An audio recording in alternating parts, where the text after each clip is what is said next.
आधुनिक तंत्रज्ञानावर आधारित कृषी व्यवस्था ही शेती आणि शेतकऱ्यांच्या हिताची असते.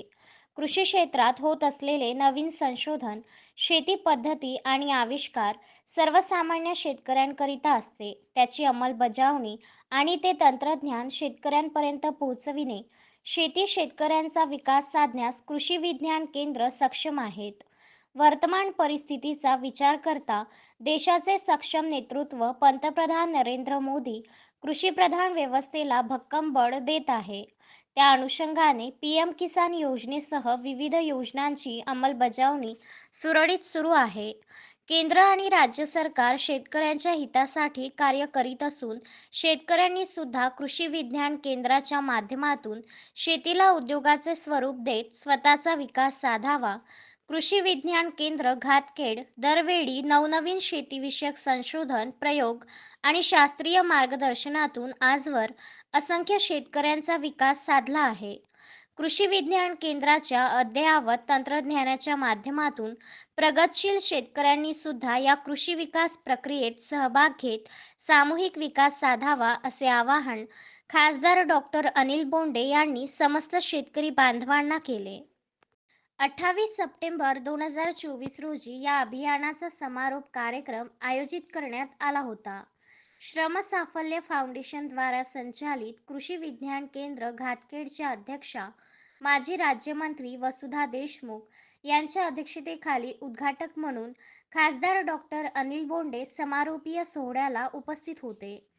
प्रमुख उपस्थितीमध्ये श्रम साफल्य फाउंडेशनचे विश्वस्त प्रल्हाद ठाकरे, राजेश देसाई, केव्हीके घातखेडचे प्रमुख व वरिष्ठ शास्त्रज्ञ doctor Atul Kalaskar, people's welfare सोसायटीचे प्रशासकीय संचालक माजी प्राचार्य जीवनराव देशमुख, प्रादेशिक रेशीम कार्यालयाचे हेमंत लाडगावकर, कृषी महाविद्यालय नागपूरचे डॉक्टर प्रशांत राऊत आदी मान्यवर उपस्थित होते.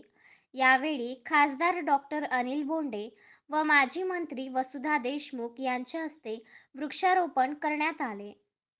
यानंतर व्यासपीठावर उपस्थित मान्यवरांनी मनोगत व्यक्त करीत कृषी विज्ञान केंद्राद्वारे शेतकऱ्यांनी विकास साधण्याचे आवाहन केले. कार्यक्रमाचे प्रास्ताविक केव्हीके केंद्राचे प्रमुख वरिष्ठ शास्त्रज्ञ डॉक्टर अतुल कळसकर यांनी केले. संचालन अमर तायडे यांनी तर आभार अतुल फुसे यांनी मानले. कार्यक्रमाला डॉक्टर शरद कठाळे, डॉक्टर प्रणिता काकडे, प्रमोद मेंढे, संजय पासकवडे, राजेश राठोड, रवी ठाकरे, विवेक भटकर, पीपल्स वेलफेअर सोसायटीचे सहसचिव प्रकाश वानखडे, मुकुंद देशमुख उपस्थित होते. सदर 7 दिवसीय अभियानाला जिल्ह्याभरातील असंख्य शेतकरी वर्गाने सहभाग घेत विकासाच्या मार्गावर वाटचाल सुरू केली. समारोपीय कार्यक्रमाचा शेवट राष्ट्रगीताने.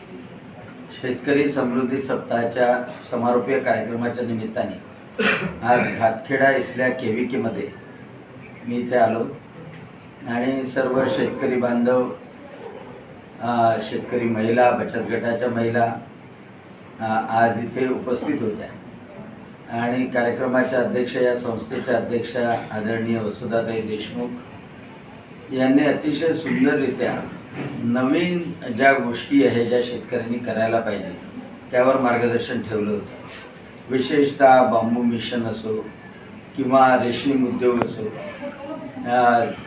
नैसर्गिक शेती असो, या सगळ्या गोष्टीवर शेतकऱ्यांशी संवाद साधता आला. भारताचे प्रधानमंत्री नरेंद्रजी मोदी यांचा सातत्यानं आग्रह आहे की स्वामीनाथन आयोगाच्या ज्या शिफारशी लागू केल्या त्याप्रमाणे शेतकऱ्याला उत्पन्नाचे अन्य स्रोतसुद्धा मिळाले पाहिजे. इंटिग्रेटेड फार्मिंग म्हणजे एकात्मिक शेतीसुद्धा करता आली पाहिजे आणि त्यासाठी कृषी विज्ञान केंद्र अतिशय चांगल्या रीतीने आदिवासी भागामध्ये, मेळघाटमध्ये आणि इतर 5 तालुक्यामध्ये अतिशय चांगलं काम करत आहे. महिलाच्या बचत गटाचं सुद्धा काम करत आहे आणि ICRच्या ज्या गाईडलाईन्स आहे त्याप्रमाणे या 55 एकरावर विविध प्रकारची शेती त्यांनी केलेली आहे आणि ते शेतकऱ्यांना मार्गदर्शक आहे. आणि म्हणून आज इथे आल्यानंतर मी त्यांचं अभिनंदन केलं आणि पुढील कामाकरता शुभेच्छा दिल्या. झाला. Vidarbha news bureau, Amravati.